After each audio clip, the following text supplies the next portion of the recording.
very welcome back. It is tricky enough to stick to our resolutions and eat healthy at the best of times. So instead of trying out fad diets designed for short-term weight loss, nutritional therapist Heather Leeson has advice for making it easier to eat healthily now and into the future. Heather, how are you? I'm great, thank you. Thanks for joining us. Kick us off, first of all. Most people's, I don't mean this as a sweeping statement, but statistically, most people's resolutions in relation to New Year eating fail.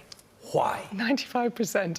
Because we set ourselves up for failure. We're trying to do too much that is different from what we normally do. Like this idea of new you, I'm going to go to the gym every day, I'm never going to touch chocolate again. We make these really dramatic resolutions that we might keep for 2 weeks, and then we fall off the wagon and you're like, sod it, and you forget everything. It just doesn't work. We know that because we're trying to do something that's too hard, and it is hard to change eating habits. That's my job, to help people change eating habits, but I'm doing it on a one-to-one basis gradually.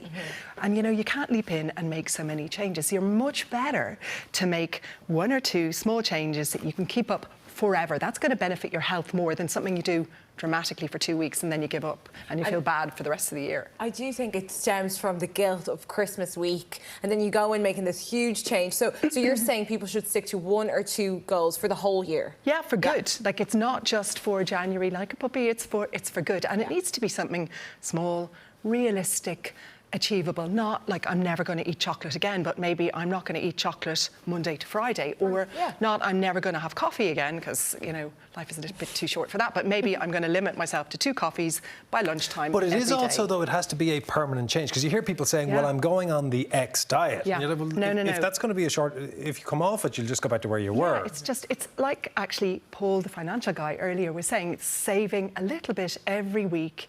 Then at the end of the year or at the end of 5 years, you've got a huge amount of savings. So if you make a couple of small changes, you get the hang of them, they're kind of embedded as habits, you move on to a few more changes. By the end of a year or 2 or 3, you've made a lot of small changes that really help your health. And you're keeping them up long term. That is the really crucial bit. So it's something small, something measurable, something realistic. And it's kind of, I think people try to change everything, and I find in clinic that it helps to maybe start with 1 meal, because you're not trying to change everything. So pick 1 meal. I like breakfast because, first of all, if you have a good breakfast, you're kind of mentally and physically set up for the day. If you have a bad breakfast, then, and you know, you're resorting to the Danish pastry, you're like, oh, the day's over, I might as well throw the towel in. But also, we tend to eat the same thing for breakfast every day. So if you are someone who, for example, does eat a pastry for breakfast, or even a processed breakfast cereal, maybe think about, what could I eat that's a little bit healthier? Because the name of the game, we'll all have different goals, but you're trying to reduce the amount of processed food you eat, get back to basic, natural And you have some good food. examples there of the kind of ideal breakfasts. Yeah, well, porridge is a typical one when it's cold, a bit of porridge with some maybe yogurt, seeds, fruit. Yeah, or, you know, if you don't like the warm porridge, overnight oats, that's what this is here actually. That's just 2 or 3 tablespoons of oats, chia seeds, a bit of milk. You leave it in the fridge overnight. You can make 3, so you could do it tonight for Monday, Tuesday, Wednesday.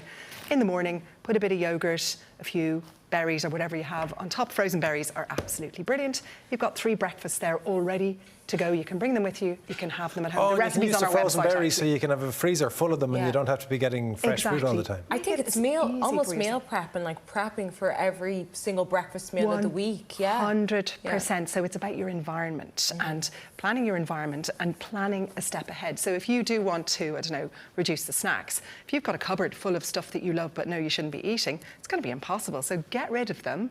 And the other side of that, of course, is get the bowl of fruit out and have your bowl of fruit and pan full of nuts instead. What advice would you have for someone that's in a large family, or maybe loads of teenagers in the household, and they have that snack drawer, and like, what is the best way to almost cater your environment, your food environment? For you. Yeah. So it's just for you and not for everyone else. Well, it doesn't work for everyone. What I find is you put your treats somewhere that they're not instantly accessible. It might be unrealistic to think, I'm never going to have anything in the house, but don't have it where you keep the coffee. So you don't have to see it all the time. So again, for me, what I do is I have chocolate. I love chocolate, but I have it in a separate room on top of a cupboard. I have to actually get a chair and get up, and I have to make a conscious effort to get it. So put a little bit of a barrier between you and what you're trying to change. You're really asking yourself like 3 times, do I really want it that bad? Exactly. And you know, the same idea, if you're trying to reduce caffeine, think about, what else can I have instead? Okay, I'm going to have herbal tea instead. So buy some nice herbal teas, or get yourself a water bottle. And just think about changing your environment and planning ahead. So set your goal. Well, on that thing of setting the goal, how do you come up with a goal that is realistic for you? Because everybody will think, well, I know what the ideal nutritional lifestyle is, I should live that.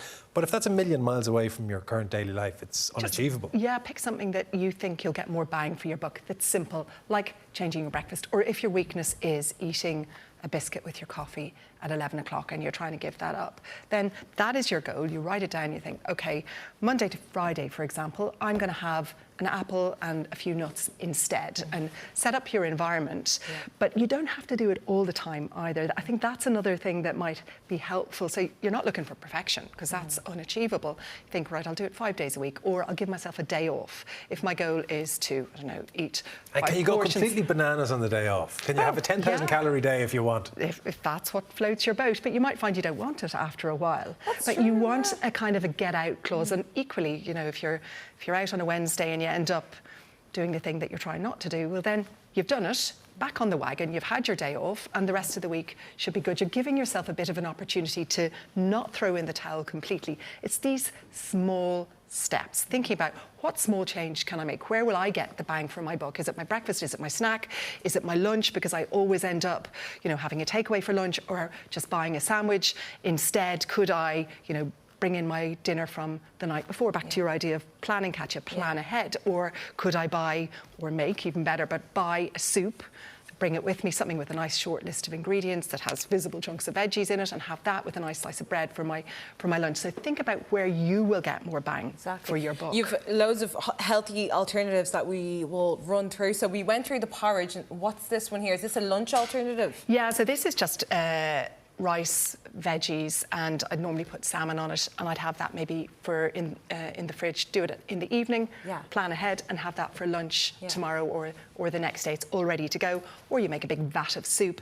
It's so cheap if we're talking about saving money in January. You know, we're all broke in January. Making a big vat of soup, loads of recipes. We've recipes on our website, but also like Happy Pear, Jamie Oliver, BBC. There's loads of really good recipe sites, and you can make a pot of soup that'll last you for the week for €2.50. Having the fruit front and centre, I think, is a really good idea. You're trying to train yourself to think, okay, no, can't see the biscuits, they're not even in my mind. I'm going to have a piece of fruit. They're in the attic, exactly. How long does it take to form the habit of this? So if you're changing the kind of meals that you're describing, how long do you have to keep doing it before you're able to stop thinking about it? Well, there are so many studies on this, like someone saying 32 days, 60 days, like 94 and a half days. It depends. I think habits, you have to keep working at them forever. And of course, it will become second nature after a couple of months. But you do have to keep working at them for good and building on them. Building on them. But you can do it. Presumably it's hard as well. Like if you're used to eating processed food, if you're into heavily hypoglycemic food or hyperglycemic food, you end up in a situation where you're retraining the body to not crave that sugar rush every 3 or 4 hours. That's also another reason why you do it gradually. And you maybe start with one meal and then you add in another meal. So you're doing it gradually. You're trying to make it as easy for yourself as possible, rather than thinking, okay, I have to overhaul my whole diet. I need new breakfasts, new lunches, new dinners. Start with a couple of simple recipes and just build on that. And I do think everyone should have grace with themselves, especially. But thank you so much. Some great tips that will help us all. But up next, we do have some more active work.